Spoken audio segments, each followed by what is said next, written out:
Bucknutters, welcome into the Morning Five on Wednesday, September 10th, 2014. I am Dave Biddle, and I'm joined by Alex Gleitman.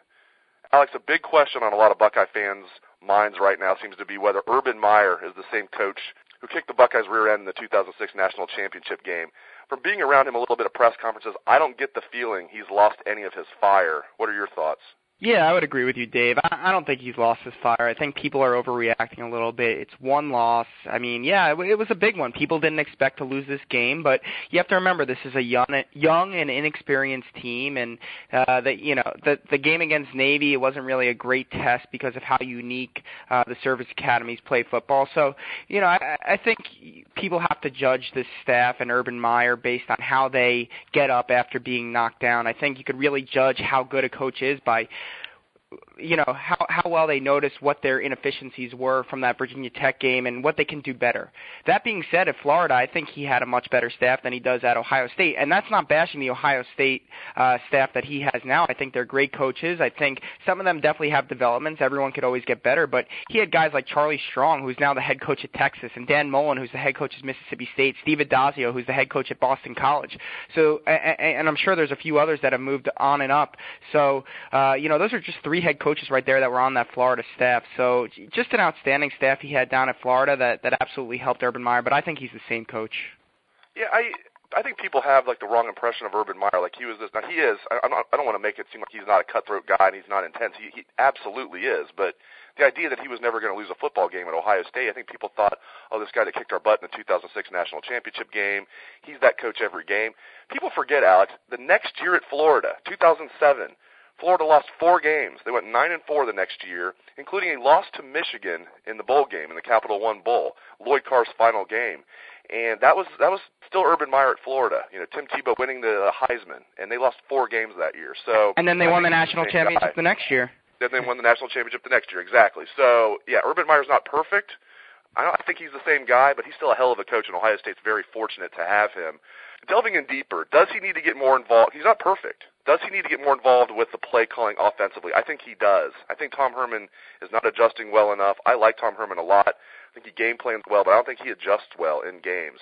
I also think that Urban Meyer needs to tell the defensive coaches who to play. This idea where, yeah, we need to play Raekwon McMillan more, then he gets 2 plays. If it takes you telling Luke Fickell you need to play him more, rotate him in the 3rd series, that's what you need to do. So I've already answered the question on my opinion. I'll throw the question to you. Does Urban Meyer need to get more involved with the offense as far as play calling, and does he need to give edicts to the defensive coaches as far as who to play?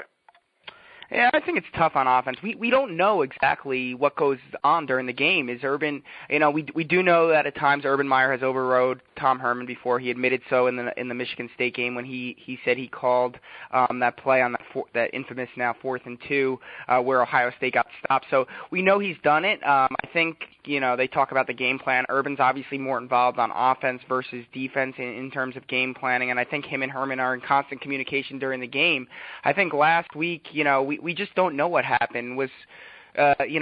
If Urban thought that things could have been done and he knew what could have been done, I'm sure he would have stepped in. So I don't know if I can answer that question, should he be more involved in the offensive play calling. I think this offense has set records the last couple of years on offense. I think they've done a pretty good job overall. I don't think the offense was the problem in the loss against Clemson. They put up 35 points. In all honesty, I don't think really the offense was the problem against Michigan State. I think Herman made good adjustments in that game to get them back, and I think the defense just couldn't make stops when they needed them to the most. So I'm not really sure Urban Meyer needs to get involved with offense. Let's see how Tom Herman adjusts the rest of the year with knowing his offensive line is young and inexperienced and maybe not as talented as he thought. On the defensive side, I absolutely think Urban needs to come in and make a definitive statement. If he wants Raekwon McMillan playing, he needs to go tell Chris Ash and Luke Fickell, get Raekwon in the game. I don't know if he's doing this during the game, before the game, or whatnot, but if he wants certain guys in the game, he has to absolutely do that, and he can't have a deja vu situation with Mike Mitchell last year. All seems to be pretty quiet on the recruiting front right now. That can change by the hour. Give us the latest, though. What do fans need to know about recruiting today? Yeah, I think right now, as you said, things are a little bit quiet. They obviously had a big recruiting weekend this past weekend, and despite what fans want to think that that the loss had a huge effect on the class of 2015. In fact, all the recruits I've spoken to and Bill's spoken to and Steve Wiltfonk's spoken to, everyone's had, very glowing things to say about their experience at Ohio State. I personally wasn't someone who was expecting any commitments out of the 2015 class to come out of that game. I think it set them up nicely for some guys like Damian Harris and Matt Burrell. I think Josh Sweat and Jordan Whitehead and Jaquez Patrick and Jordan Scarlett were guys who had good visits. Three of those guys might be a little bit of a long shot. Jordan Whitehead, I think, is a little bit more realistic at this point.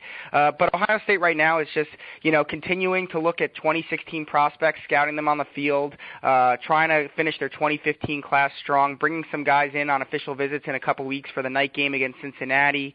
They'll then look for Illinois and another night game on November 1st, and then Michigan as the three big recruiting weekends the rest of the year. So they're just really trying to, bring in the last, 6, 7, maybe 8 members of their class of 2015 at this point and finish strong, as well as set themselves up for a nice 2016 class. I want to let the listeners know what's going to be on the site today. The Dean of Ohio State football recruiting, Bill Kurlick, already has his In the Dean's Office posted where subscribers can ask him any question about recruiting or the team. A lot of questions in there already are about the current team, so it's not just about recruiting. So get in there and ask your questions to Bill Kurlick. We will have the Daily Boarding House posted around noon today.